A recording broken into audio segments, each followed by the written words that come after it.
Ready?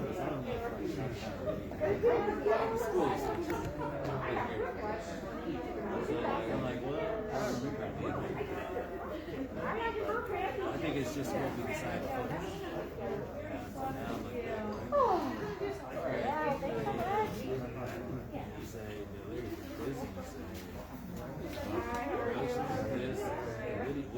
Good evening, everyone. How's that? Oh, that's better. This is such a big crowd. I need all the help I can get with the microphone. It picks up my panting, though. I walk from the back of the room up here. It's not that far from my bedroom to my Teams call every day. Welcome, everybody, to 2021. Exciting. I know. Thank you. Already beats the heck out of 2020. It's our first meeting for Sharpstown Civic Association, so we welcome those of you who showed up in person, and it's a slow start to get these back with the chairs spread out and everything, so we are definitely still filming for videoing for Facebook Live, and then we'll get that posted after the fact on our YouTube channel as well. So if you're watching now or later, thank you very much. And with that, let's just get started with the, we don't have a nice ROTC here this evening like we usually do to lead the flag in, but let's just start with Pledge of Allegiance. So if everybody could rise, please. We'll just do the American flag this evening. I pledge allegiance to the flag of the United States of America and to the republic for which it stands, one nation, under God, indivisible, with liberty and justice for all. Thank you very much. We didn't have a slide for the Texas pledge. And I'm sorry. I've only been doing this 5 years. I haven't memorized it yet. That's very sad, but I can't fake that one. And I don't think there's enough of you in the audience that could either. So with that, just want to do some quick introductions. It's very exciting, even with the small crowd here tonight, quite a few brand new people for 2021 joining us.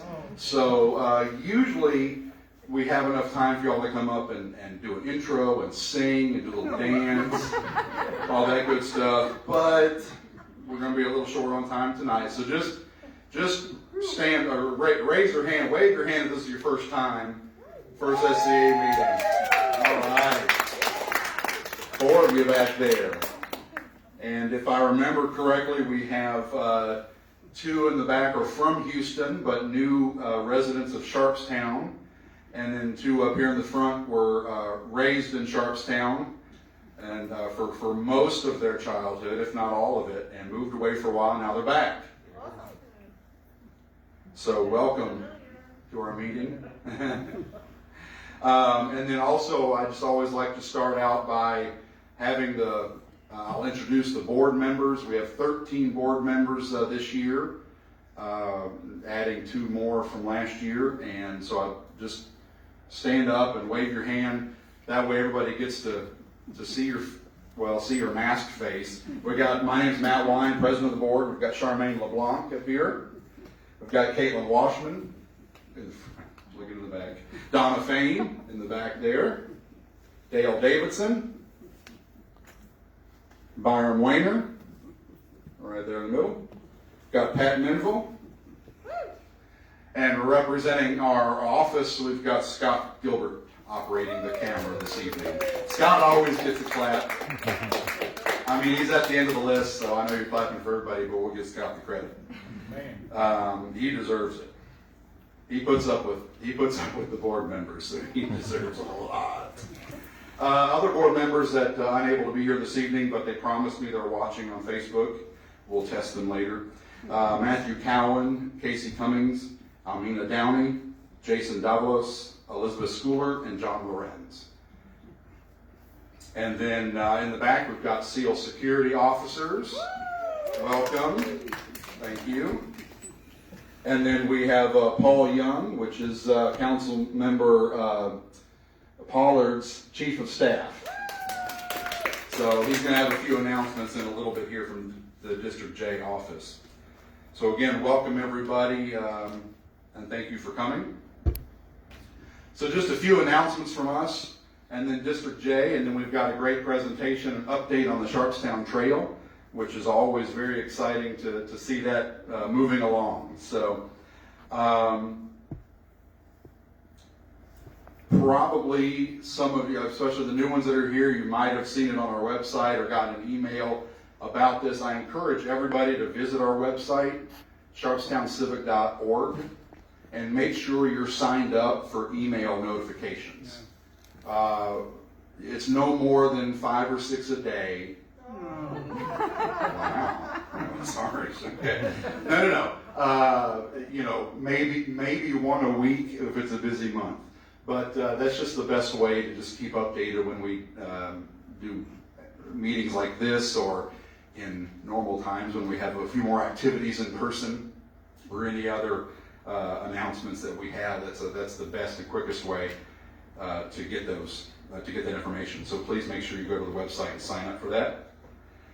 And then I do want to mention next weekend, February 6th, we have a Sharpstown Day of Service.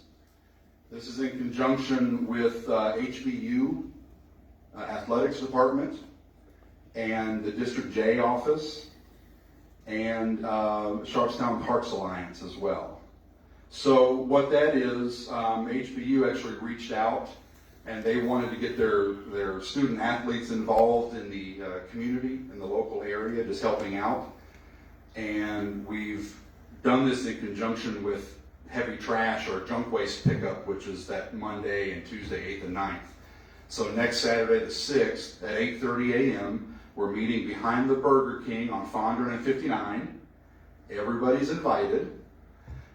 We will break up into different work teams, and we have some different projects around Sharpstown. So cleaning out some storm drains on the street, cleaning up some parks. The Sharpstown Parks Alliance is going to be planting some trees at Ed White Elementary that we're going to help with.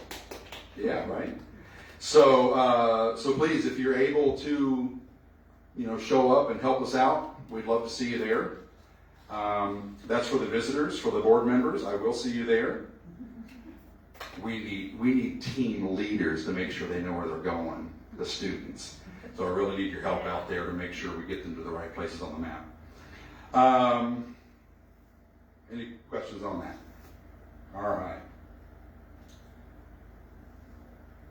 Charmaine might cover this later in the membership section, but I'm going to steal a little bit because now the time I always talk about heavy trash, right? That's my favorite subject. It's all of our favorite subjects because it's one of the most visible things that people always seem to screw up. Heavy trash junk waste month, February. I already mentioned that's the 8th and 9th. That's the pickup. All SCA members, you should have received a little magnet with your stickers this year. It's a little calendar that you tear off, and that's exciting enough so you remember what day it is when you're working from home and have no clue, like myself. But at the top, the magnet part, it has our heavy trash schedule, and it's specific for your section because Sharpstown is split in two on what days heavy trash is picked up. And it's every other month from tree waste versus junk waste. And so that can be a little confusing. I get that. So we're trying every way we can to make sure everybody has a little reminder of when to put your heavy trash out on the curb. As much grief as they get, the city does a decent job with that. They're usually, at least in Terrace 3, they're usually there within a day or two of the day they're supposed to be picking that stuff up. So we need to do our part and make sure that the stuff's out on time and get to it. And then the last thing I wanted to mention was, this is not a specific date to keep in mind. We haven't come up with that yet. But remember that last, I believe May, first part of May, we did our first ever shred day. and it was in the parking lot of the SCA office on Reading and Bel Air, and it was very successful. We were there for 4 hours, I think, and we had a line the entire time. It was moving, but we had a line of cars the entire time. Just roll down your window, hand us a bag of stuff to be shredded. So our plan is we want to do that again this year, and it will be after tax day. So we do try and make it after April 15, but we'll definitely get that information out to you. We just want to start start mentioning it now, so you save all your stuff. If you use another service, you don't have to hold on to that. And yeah, we filled that whole truck up by. It's free. Yes, it's a free service that we offer. SCA picks up that tab, and yeah, it was great last year. Had a couple businesses come out and get their stuff too. So, and with that, Charmaine, if you'd like to cover anything on safety and finance.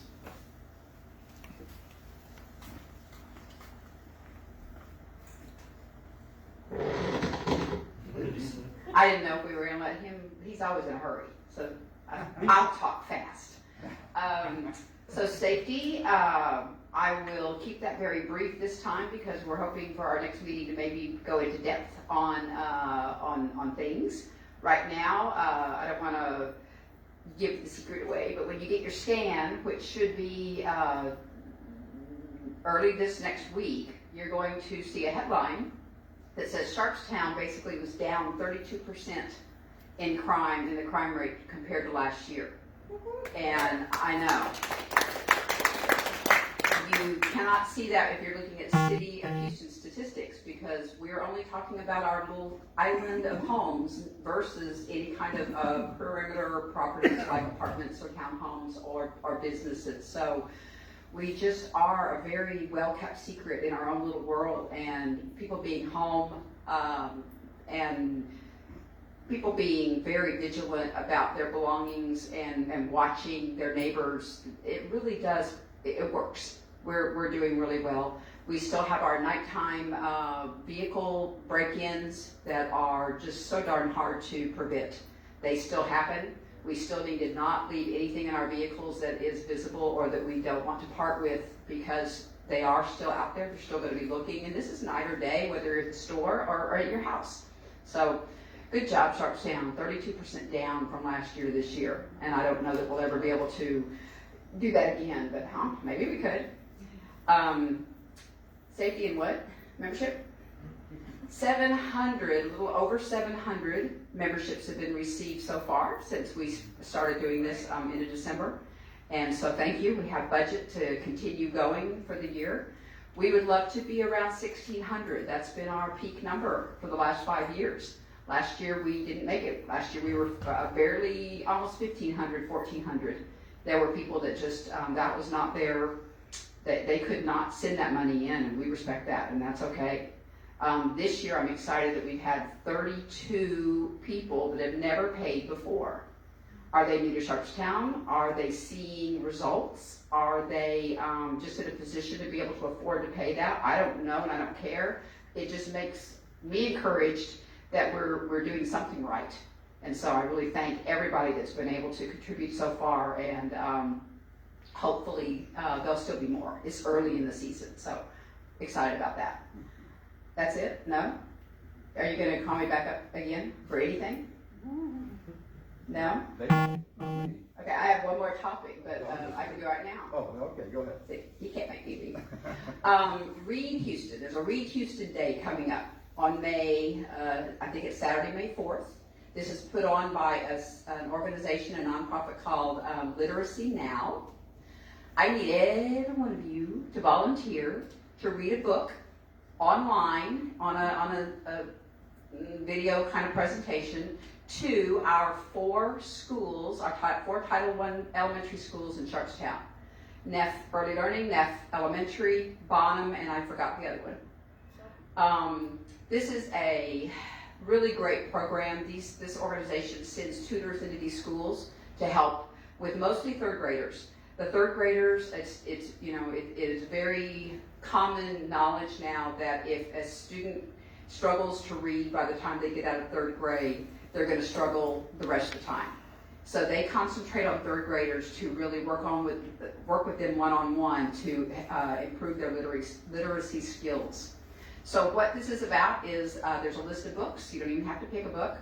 You just have to be a HISD approved volunteer, which means you go on their website and you fill in the blanks that say, I'd like to, you don't still have to go and volunteer, although they want you to, but then you just have to commit to reading for about 10 minutes on that particular day. And they're trying to have as many people as possible do this just as an awareness, have video, be able to say that Houstonians don't have to have kids in elementary school. We care about their success. We care that they can read when they get out of third grade. And we can all do this, because we're pretty sure we can all read. So anybody interested in helping with this, please let me know. Or if you've got a relative or adult children, anybody 18 and above that would be interested. Some of them, especially theater majors, I mean, these are good ways to be able to share your time and your talents. So please look me up on that. Thank you.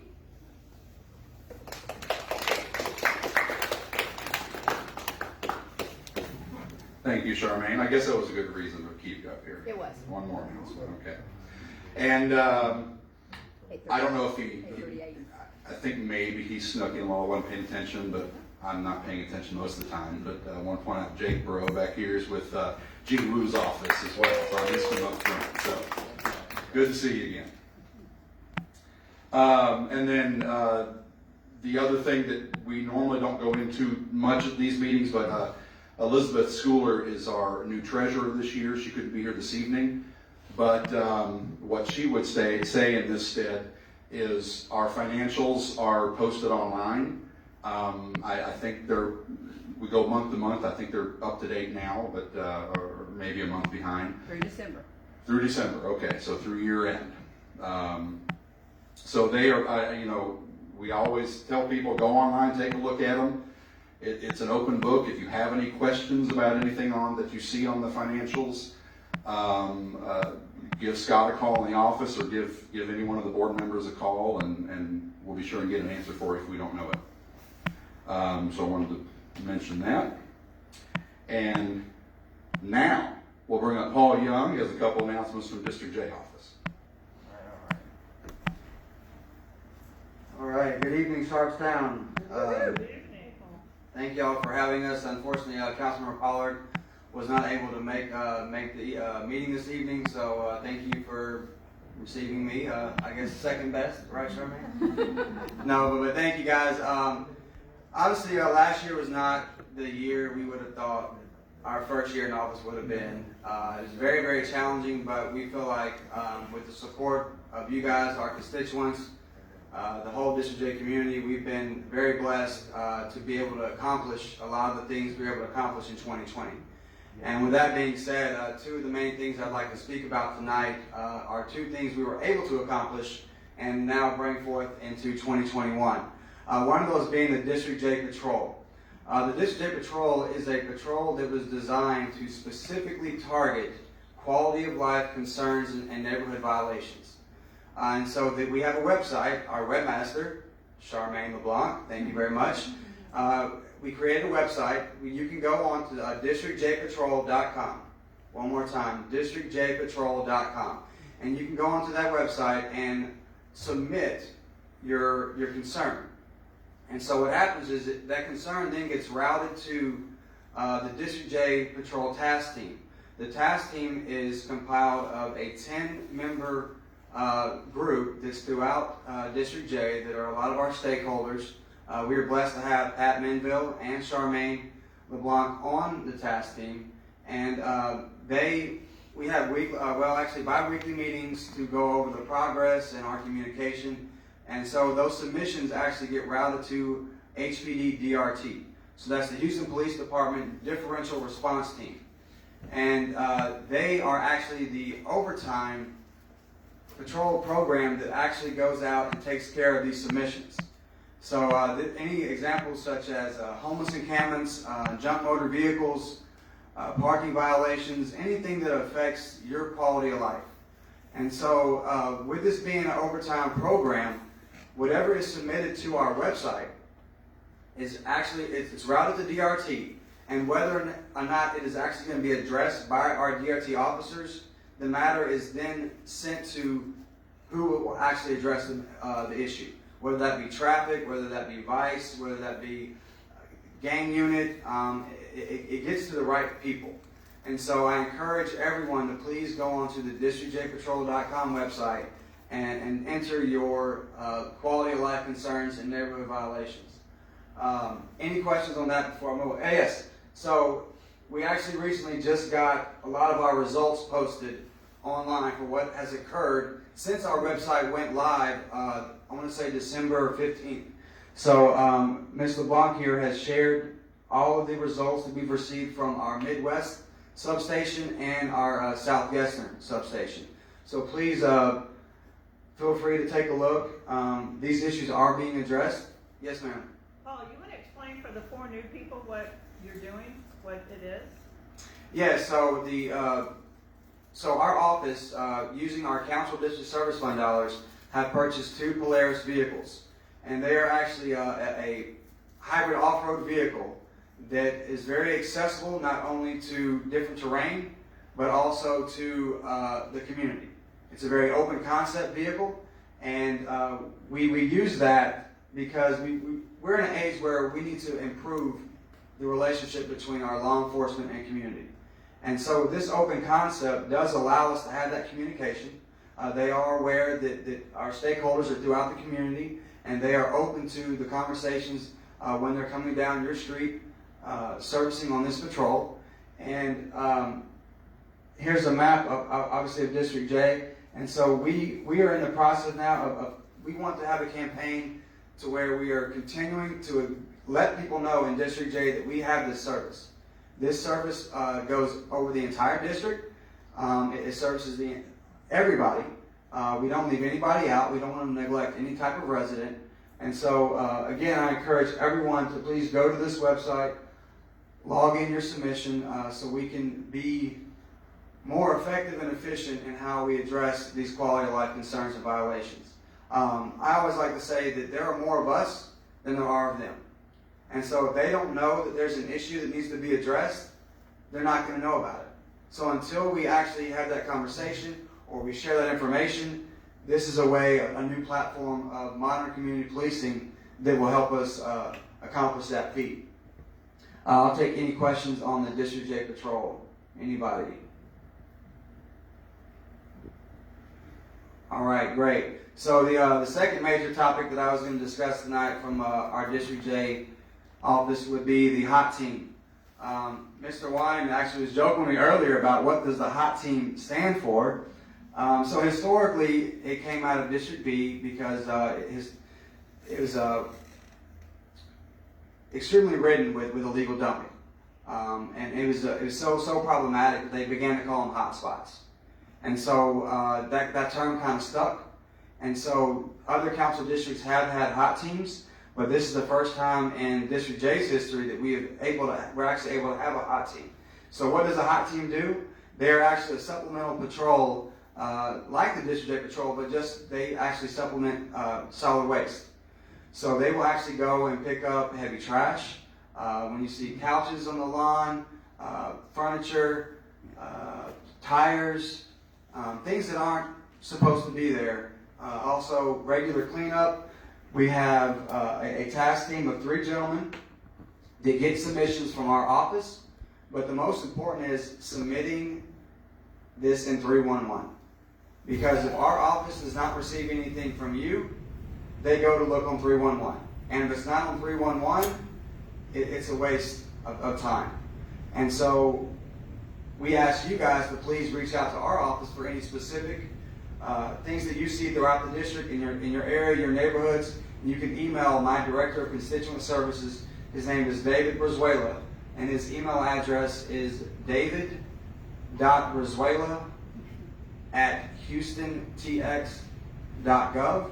And we would love to take your submissions, but also please, 311 is the most effective way to do that as well.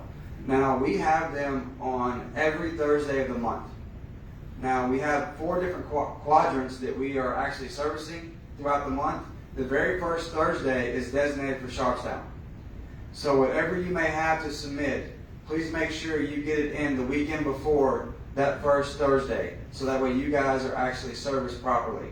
I know it may not benefit you guys, but just to let you know, the second Thursday is for the St. George area, Gulfton, Shenandoah, Richmond Plaza South. The third would be Brayburn, and then fourth is A-Leaf Westwood. So please, another campaign we'd like for you guys to push is letting everybody know that we have this supplemental hot team to service you. Any questions on our hot team? Yes, sir. Are there qualifications for their pickups, or is it just, hey, I see something, or you get rid of something, can you do it on an off day that's not just particular? So, good question. So we don't want to get in the habit of enabling people who don't abide by the normal heavy trash or our normal trash days. But if it becomes a nuisance or a problem or a potential health problem, they will be able to address it. But on the flip side of that, the DRT with our District J Patrol, they would also be able to educate and inform the constituent or the resident of that's not the proper day to put it out on the curb. Thank you. Any other questions? So what should someone do when you see a car parked in a yard? Well, first, I would personally ask that you submit it to 311. And second, with the vehicle, it can also be approached with our District J Patrol. So I would next ask you to go on to districtjpatrol.com, have that submission on the website, and it gets routed to the DRT officers in real time. Yes, ma'am. I'm aware of actually a house that I used to rent where almost every day of the week, particularly in the afternoon, there's a car parked on the yard. Okay? Not there overnight, it'll be there for a few hours, but it's to the point where a lot of the grass in the front yard has died. The problem is, I'm usually driving down Bel Air, and the house is right on Bel Air, so it's very hard to take a picture of it. And like I said, the cars aren't there overnight, it's different cars. Is that something that DRT can take care of? Because like I said, it's sort of like at 3 o'clock, there'll be a car parked there. Thank you for that question. Actually, yes, it is. And so we actually had a meeting today with the District J Patrol Task Team, and one of the items we discussed was how can this initiative be a proactive initiative. So you actually mentioned some very specific, detailed information about when the car is parked there, and when can they actually visualize it there during the violation. And so when you're able to submit that on our submission aspect of the page, there's an opportunity for you to actually explain that information, and that will be routed to them. And so the next time they're on patrol, they can conveniently be over there around that time period and catch it in the act of violation. Okay, and that actually is a rental house, so I can also give them the information on the owner. Or do they need that information? Can they just look that up? There is an opportunity to provide that information. Yes, ma'am. Yes, sir. I got a question from Facebook Live from Stephen Maney. He wants to know if they will do fireworks enforcement. Yes, that's a very difficult one. It's the same kind of as gunshots. You know, something you want to catch them in the act. And some of these catching in the act, I guess you can say, violations are you want to catch them in the moment. And most of these are habitual. So we kind of know when the firework periods are throughout the year. You know, usually New Year's and the 4th of July. And so to already have a submission in place, letting them know that these are some of the usual suspects that do these types of things that does affect the quality of life in that area, we would encourage that type of submission. Yes, sir. For the District J Patrol, does it require a 311 order number or call-in number? We highly recommend an SR number, a service request number, because it makes it extremely efficient for us, and it's documentation to hold us accountable as well, but it's not necessary. But we do highly encourage it. It's not required. Well, it's not required. Yes. Yes, ma'am. Hi, this isn't so much a question as a comment on all the fireworks. I don't know about the gunshots, but, it's absolutely illegal to even possess fireworks in the city of Houston. And yet, even when the police go out and they catch people, they don't confiscate the fireworks. I had a neighbor that had 7 guns. He was a whack job. And all kinds of fireworks. And he actually took a shot at me one night. And the police came out, and the constables came out, and every everybody was in that house and said he had bowls of blackjacks all over the house. And he had enough firepower in that house to blow the entire block. And his Oh, wow. house caught on fire. They wrote him a ticket and they left all the fireworks in the house. My question is, why are the police not calling the fire department to confiscate all the fireworks? You know, you go out and write them a ticket and you're leaving the fireworks. You're not down the block. You know, the police aren't down the block before they're shooting them off again. Yes, ma'am. No, I appreciate that information. I would like to follow up with you to kind of see what the legality of that is, if they're actually legally obliged to do that, or if it's They can't enter mandatory. someone's home. I'm sorry? They can't enter someone's home. Okay. They're not shooting them out off in the home though. Let's I thought you said they were inside Safety the house. issues. Well, no, this is my Next. I'm saying in general, when, you know, usually when they're setting off fireworks, they're in a driveway, they're in a field, they're in a parking lot. Well, we'll take this in any time with government, and I hate to say this, I know I'm being filmed, but I'm going to go ahead and admit it. But the strength in numbers is what always brings more attention. And so that's why I highly encourage that those submissions, even ahead of time, knowing that this is a person who usually does this on a normal, consistent basis, we can already be prepared to try to address those issues. Yeah, I mean, I just don't understand why they leave the fireworks there. It's I don't either. I will definitely look into that for you. And that might be a good question, if, you know, when we do a safety meeting, when we have HPD here, because that's much more of a law enforcement yeah, like question I said, than I don't know if it was HPD or the constable. well, but it's a law enforcement issue rather than really a District J thing. So that would be appropriate. I had another question from Yes, sir. from the internet. What about homeless people in encampments in the area?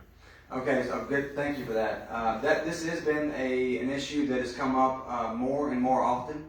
It's becoming more persistent, and we are now having to be more vigilant about how we handle our homeless population, especially in District J. Because we are so dense, a lot of people do get pushed into our areas, and it is a very cumbersome process, but it's also very complex, actually, to find a resolution for this type of issue.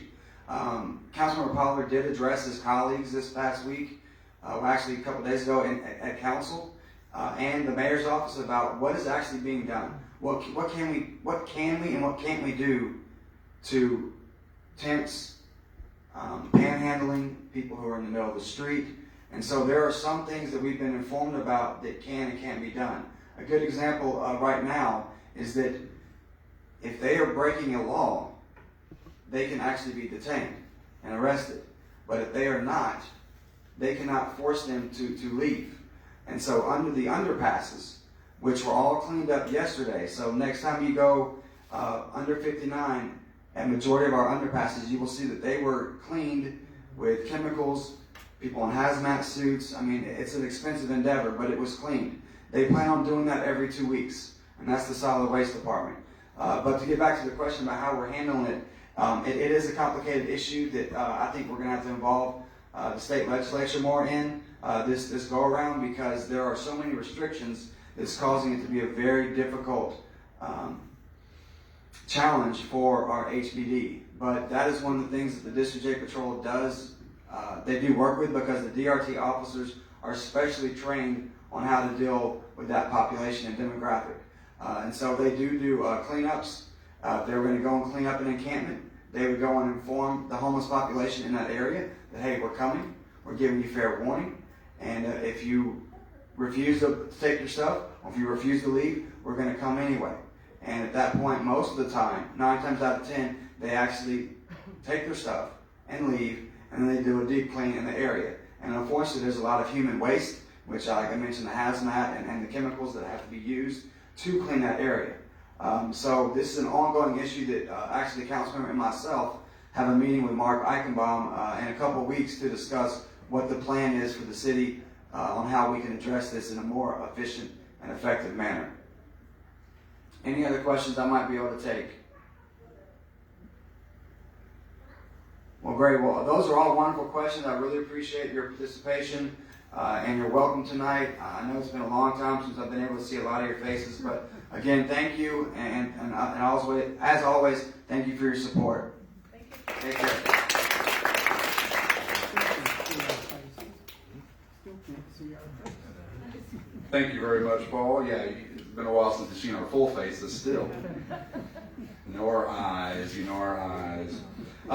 So, many takeaways from that, but, the biggest one that sticks out to me, because we say it all the time, even on a deed restriction front, is 311. Please utilize 311, as a first step, and then get that report number, and then that's what we can use to then filter it to the right place. So always start with that, please. Real quick, I did get a request for a quick announcement from Jake, something from Gene Wu's office.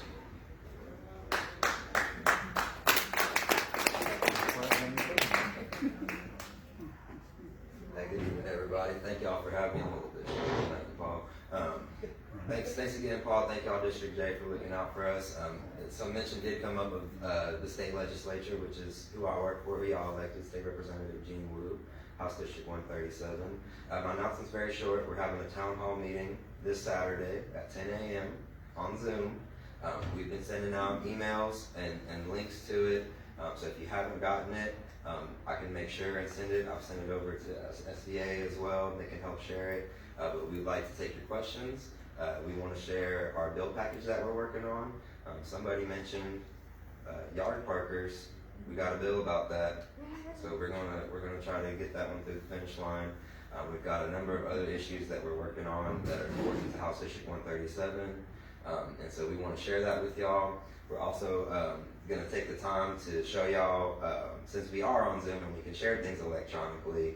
I'm gonna get on my computer. I'm gonna show y'all exactly how I do my job, how I keep track of bills, how we know what's going on in the legislature, how I know what's going on with your healthcare and your public schools and the roads. We want every single one of y'all to be able to follow along with us. So we'll make sure and show you how to do it. And this will be one of a couple of town halls that we'll have throughout the legislative session. For those of you that are a little rusty, that goes until the end of May. So we'll tell you all about the bills that we're introducing, how it's going once we're in session, how we need y'all's support, and then we'll have a wrap up towards the end of it. So if there aren't any questions, we look extra forward to seeing y'all this Saturday. Thank you.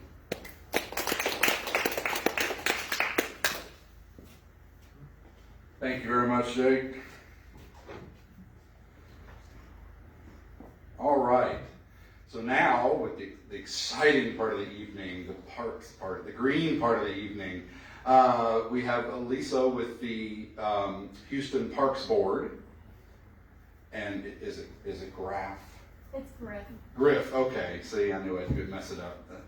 Lisa Griff with Houston Parks Board, here to give us an update. For some of you, it's the first thing you heard. For otherwise, it's an update on the Sharpstown Trail. Thank you. Woohoo! Hey everybody, thanks for having me. I am excited to be here today to give you an update on the Sharpstown Trail. I know I've been coming over the last year and a half or so. So we're getting there. So for those of you who don't know about the trail, this is a trail in a center point easement that runs north and south through Sharpstown. The folks involved are the Sharpstown Association. Pat and Charmaine came to our office years ago to say, hey, we've got this trail and we've got this center point easement, we want a trail on it, can you guys help? And luckily, the Southwest Redevelopment Authority, so TERS 20, and the Southwest Management District, they were also able to talk to them, and so the authority and the district are providing the funding and will do the maintenance for the trail. And so Houston Parks Board now is managing the project, and we're working with Cobb Finley and SWA as civil engineers and landscape architects. And so next on the screen, you can see a map of the Sharpstown area, and so you can see your different sectors, and the red dotted line is the center point easement running north and south just east of Gessner. And so it's going to bring a lot of great benefits to the area, physical and mental health, attracting new community members, hopefully raising property values and things like that. So it's a really exciting project. And so this is a little bit about Houston Parks Board and how that trail, as you can see in a red line amongst all that green, the Sharpstown Trail can connect into the Bayou Greenways 2020 system. And so that's Houston Parks Board has been working on that project since 2012, and it is 2020 now, and so we're mostly complete with it. And that is building 150 miles of trails along 9 of Houston's major bayous, and then opening up 3,000 acres of green space. So eventually this trail will connect to Brays Bayou Greenway and connect everyone into that whole system of parks and trails. So here you see a map of the Sharpstown Trail. So the idea was to go from the West Chase existing trails just north of West Park Tollway, and then come south through the Center Point easement and then travel all the way south to Brays Bayou Greenway. So that's the overall vision. Through a planning exercise, we identified that we would start with we identified 3 different segments, and we're starting with segment 2, which goes from Sands Point Drive down to Beechnut Street. And so we have been doing design for that for the past year, and we are now about to go into permitting. And so we will hope to start construction in spring of this year, and then the trail could be complete by winter 2021-22. So that's exciting. And then segments 1 and 3, we don't have schedules for those yet, but the intention is to continue on and have those built as well. And so to remind everybody, this trail is done through an agreement between CenterPoint and the City of Houston that was signed in 2015. And there are a lot of rules that CenterPoint has for these trails. So it's a 10-foot wide concrete path. There's 10 feet of maintenance area on both sides of that. So 30-foot wide pathway down the CenterPoint easement that the management district will be maintaining. It's really for biking and rollerblading, walking dogs, moving through, more than having actual parks in the space. The trail's not supposed to change any drainage patterns within the CenterPoint easement. We're not allowed to put any kind of irrigation, and there's a very limited plant palette that we can use. But wildflowers we could use, so there's some fun things that can be done. And so this is a map. It shows you the phase 1, which is segment 2 of the CenterPoint Trail.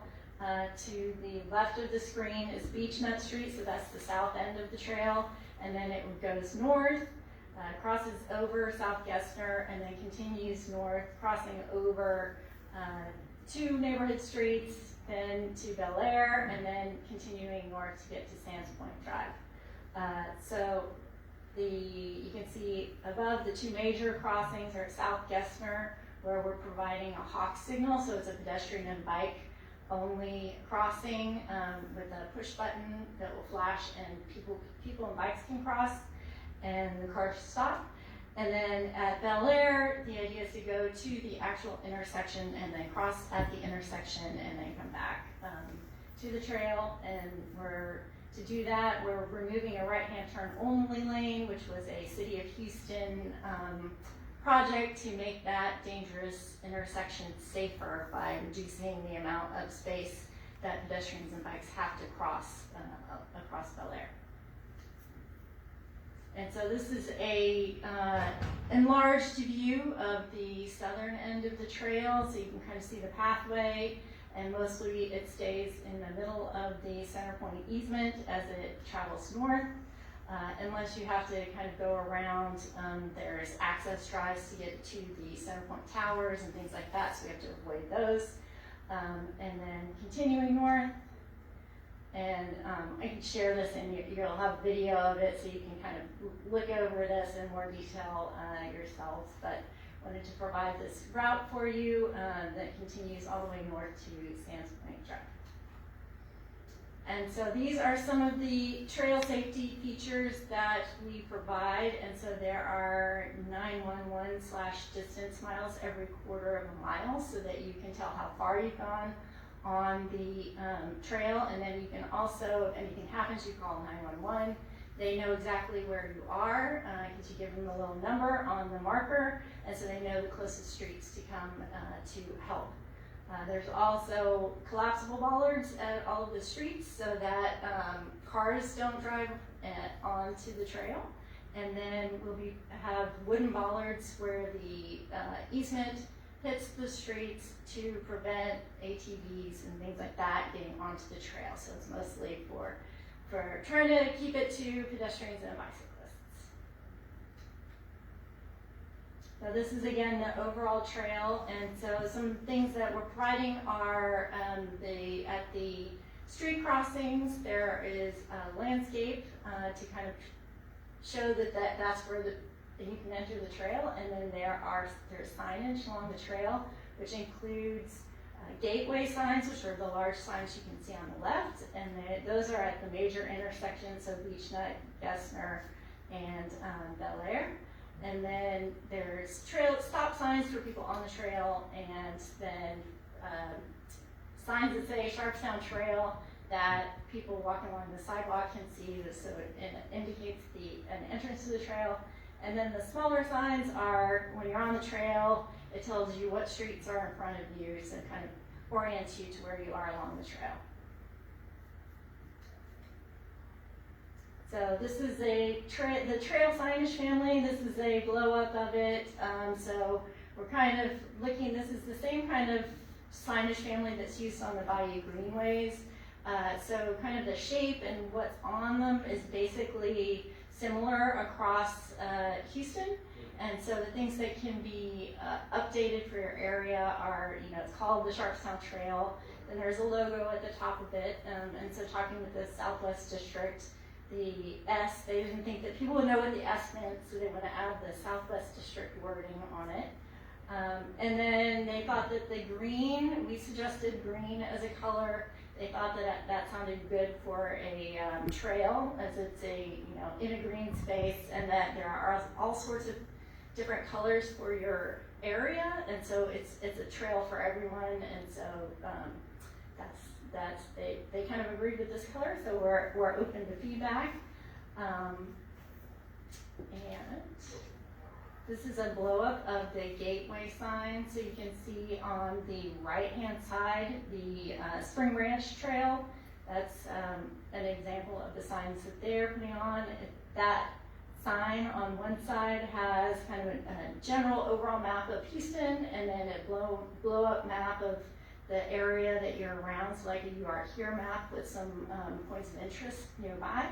And then enjoy the trail. And then on the other side, there is a trail rules and regulations. So it kind of tells you what you can and can't do on the trail, so that if ATVs are driving on it, someone sees that, you can point to the sign and say, hey, that's not allowed. So that's generally the signage, and welcome to any comments on that as well. This is just to show you the scale of the signage as you're walking on the easement. And the gateway sign scale. And then this shows you a typical neighborhood street crossing. And so you have signage that is for vehicles, and that's the typical kind of yellow sign showing that there's a bike and pedestrian and bike crossing up ahead, and then here it is, and then saying there's no motor vehicles allowed on the trail. And then there's the signage that is pointed towards the pedestrians and bicyclists on the trail, which are the colorful, more fun ones. This is a view of the Spring Branch Trail that just opened in December. And so you can see one of the crossings there, and some of the signage and the collapsible bollard and things like that. And this is just at neighborhood streets, and so that'll happen in 4 locations along this trail, at this first phase of the trail. And this shows you a little bit of landscaping, so landscaping near the sidewalk and where the sidewalk and trail intersect. And the idea there was to use bull rock, Texas sage, red yucca, and wine cup as the kind of plant family. And those are taken from, there's Houston Parks and Recreation Department, so this is basically a park, so it goes under their rules. And they have a landscape palette that you can use, as well as Centerpoint has a landscape palette that you can use. as well as the management district wanted plants that are fairly easy to maintain, and bull rock that, you know, will stay there when it rains and all that kind of stuff. So that's why all of these were chosen. We think they're going to look great, but open to input from that. This is a blow up of the South Gessner crossing, so you can see in the lower left-hand side, on the left-hand side, the hop signal, kind of what it'll look like, and then how the crossing works. So you cross, and then you have to kind of, there's a zigzag in there, so you have to kind of turn and look towards traffic before you cross again. So that prevents people from zipping across the entire way, and hopefully helps improve safety. And then there's also a bus stop on Gessner, just north of where this exists right now, that will be moved closer to this intersection so that people can get on and off the bus and cross more safely than they can now. And then this is the Bel Air crossing, where we come to Bel Air, so north is down in this one. Come up to the Bel Air Boulevard, go over to the boulevard, cross the street, come back to the center point easement, and continue on. And that's the yellow is where the right-hand turn lane will be removed. So from the next lane, you can go straight or you can turn right and cross over. And the landscaping along this section is basically the same as what's there. We're just trying to mirror what's happening on the other side of the street when we put this in. And so there you have it. Segment 2, Phase 1 of the Sharpstown Trail that is going into permitting, hopefully starting construction in the spring, and will be done next year.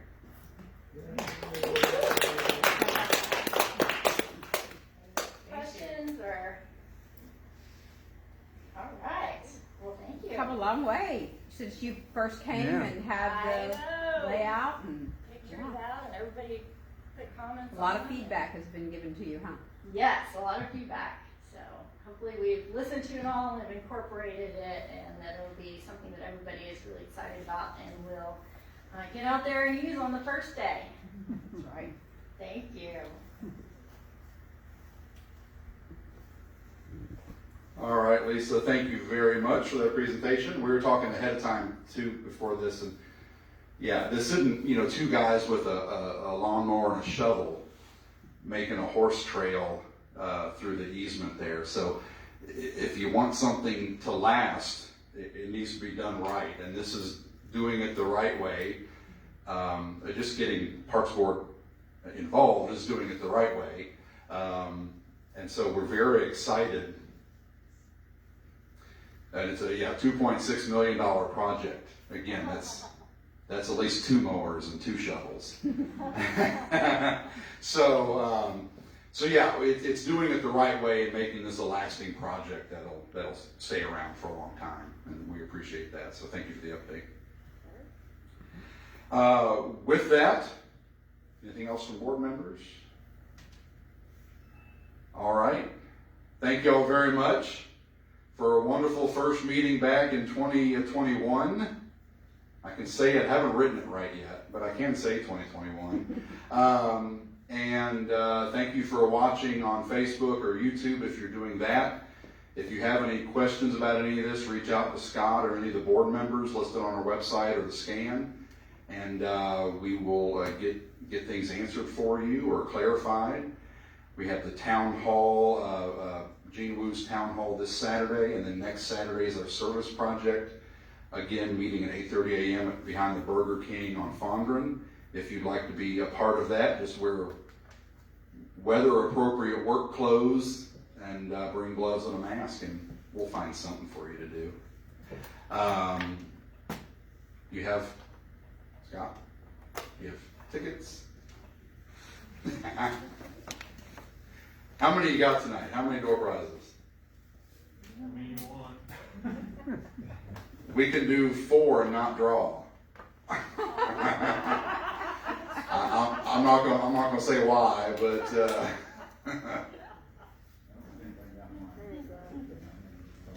do you have 4? Yeah. If you have 4, let's just thank the 4 people that non-board members that stuck it at non-presenters that stuck it out tonight. Our new residents, they did really well. We appreciate them being here, and it went a little long for them, I think. They took off just a little bit ago. So we have 4 wonderful patrons left, and so they get a little prize for staying. Hot apple pies. Little mini hot apple pies. What a booger. Thank you all very much. And if you could help put up chairs, not as many as usual, so that's good, only half the chairs, but fewer people. So if you could help us, that'd be great, and we'll see you next month. I have a question about the swing dance trail. That's not Is that the east-west end?